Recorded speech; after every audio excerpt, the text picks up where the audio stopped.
And we're on to pumping problems. Here we are. This is going to be our third topic, pumping problems. So we need to talk about quite a lot here even to get started. So let's assume that we have some sort of, I don't know, conical, kind of looks like a parabola, but turned into maybe, I don't know, some sort of glass that would weeble wobble and fall all over the place.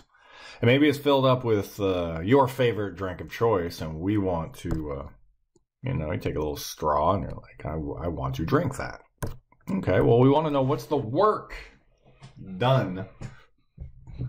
What is the work done to pump out the liquid? All right, so here's the main things we need to know. Water from different levels of the tank is lifted different vertical distances, right? If we start down here, this amount, to get all the way up to the top, this height, where maybe there's some, again, there's some sort of pump. Maybe it's the straw. That was a great straw. But from the bottom, it takes more work to get it up to the top because it's got a different distance. Unlike up here, it doesn't have to go very far, so it's going to do a little less work. Now, we move to the next. Two equal volumes of water from the same horizontal plane. So maybe one side, ooh, wow, that was not the color to use. Maybe from one side and this other side. Well, that's going to be equal work to get them to move up. So they require the same amount of work.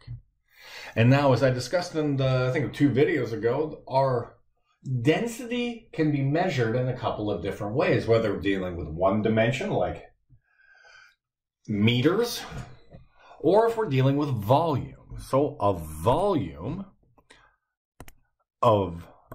V of water has mass rho times the volume. So our mass is equal to rho times the volume in order to get a force. Where, I don't know, it depends on what problem we're in. Rho can be 1 gram per cubic centimeter. But we're going to use this. Water is very convenient in the metric system that has 1,000 kilograms per cubic meter. We're going to use that because that's a nice number. That's a nice number. And also, once we go to do the force, if we call rho 100 or 1,000, times the volume, and then we say gravity is approximately 9.8.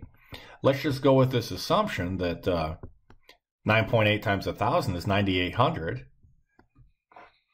times the volume. So we have a constant, 9,800, but that's provided it's water. Who knows? Maybe your teacher throws you on a distant planet where gravity is 2 meters per second squared. And the density of some special fluid is 5 kilograms per cubic meter. I don't know. But I don't know. I think we'll do that. These problems are tough enough without your teacher trying to be a dick about it. All right. Now let's get into how this is going to get blown up and how we're going to get our formula. So we're going to start. I know this is going to be really weird. We've never done anything like this, of just taking little chunks and adding them up equally spaced. So we have that delta y. That is the distance for any little slice. So we can say that the volume of the kth layer is the area of that layer times its thickness. That would give you 3 dimensions. So now you can see it on the next one as we move to number 2.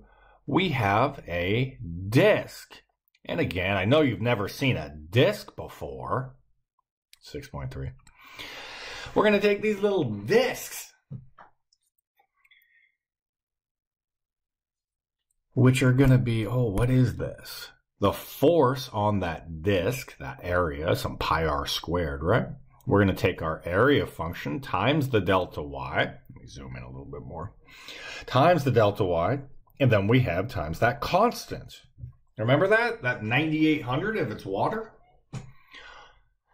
So, what is the work to lift just that layer? Just that layer. Well, once again, just as in we did with our lifting problems, we're going to have the total height it needs to move minus wherever it's at. And here it is. See, it's got to get all the way up to there. So our kth layer, or our kth disk, needs to go from the total height it needs to move minus wherever it's at.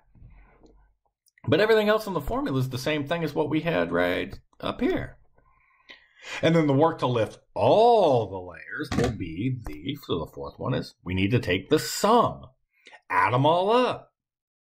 And if you don't see that the sum is k equals 1 up to n, if you're not knowing that we're about to take the limit as n tends towards infinity to make infinitely many of these layers, and they're going to be infinitesimally small, we end up with a formula that's working from here. So there was all the stuff we were talking about, our volume and density. And here is our formula. Oh, clearly, right? Clearly, right? It's a lot.